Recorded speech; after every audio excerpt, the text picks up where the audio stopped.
বানাবো। পালং শাক, আলু, পেঁয়াজ, মুসুরি ডাল, সর্ষে, রসুন, লঙ্কা দিয়ে দিচ্ছি।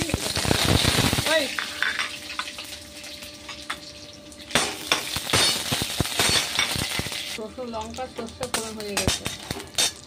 আলু সর্ষে ছিলাম, এবার এগুলো দিয়ে দিচ্ছি, পেঁয়াজ, আলু,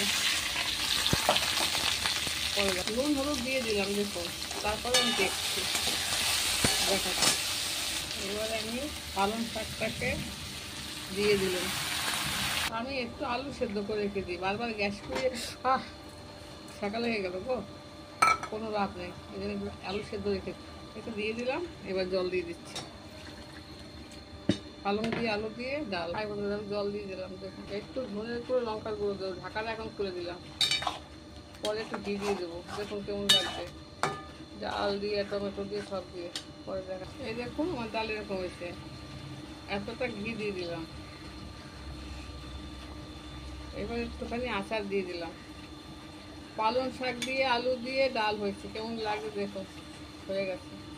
হাই বন্ধুরা, দেখুন আমার ডালটা কত সুন্দর হয়েছে। পালং শাক দিয়ে, আলু দিয়ে, পেঁয়াজ দিয়ে, রসুন দিয়ে।